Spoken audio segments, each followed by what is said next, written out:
what we look at a lot at Red Rice is the people behind the businesses, and sort of 80% of the decision is about the people and the purpose. Can you take us back to the beginning and why you really kind of felt passionate and purposeful about this opportunity? Yeah, so I have got a story. I'll try and keep it short. But basically, yeah, I was massively depressed, high anxiety, and confused. And 20 years ago, and I thought in life you either have it or you don't. And I just thought I was one of those people that didn't have it, because everything around me seemed right. I had a good family, loved me, my friend.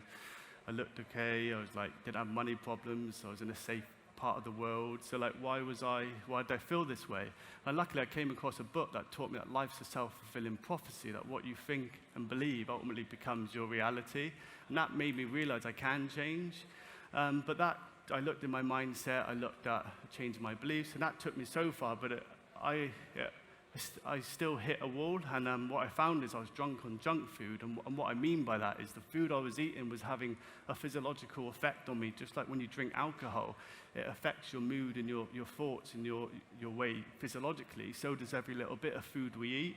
And when I was able to look at the food I was eating, I was able to make those changes, and bit by bit I started to feel better. But it took me a very long time, because I had to wade through lots of misinformation, because the quality of information 20 years ago is a lot poorer than it is today, because we have social media today, which allows more freedom of speech. But many years ago, to create information cost money, and people that had money was big companies, and big companies would create information.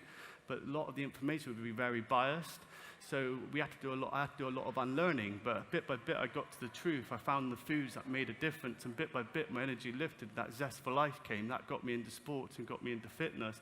Through fitness I wanted to then improve, I wanted to recover quicker, I wanted to go for longer. That got me into supplements. I started to test a load of supplements. I spend about £1,000 a month on personal training and supplements, and after testing hundreds of different supplements over many years, I started to realize 80% of those supplements were full of false promises, fillers, binders, additives, and heavy metals. And actually a lot of them go to the same supply chain, as a lot of them were just marketing messages.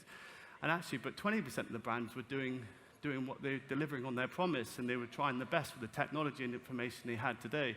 So coming from an entrepreneurial family, I thought, I got all this extra energy, I want to do something, and I just thought, wouldn't it be good, all these brands that I've learned and tested over many years, to put them into one place?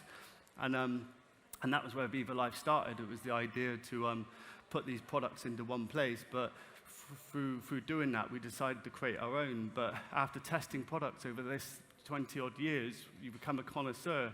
You're able to see things that an average consumer can't see, and we're able to take it further, and we was able to create a product that was superior. And as you can see, people are starting to see that. And that's the ethos we take today. So we always promise now to be quality ingredients, no additives, no fillers, test our products for heavy metals, test it for purity.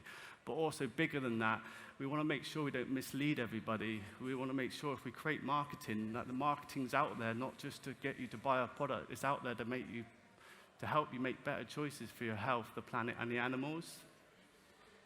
So yeah, that's in a nutshell. Thanks, Sam. Good answer. Thank you. Very thorough. Appreciate that.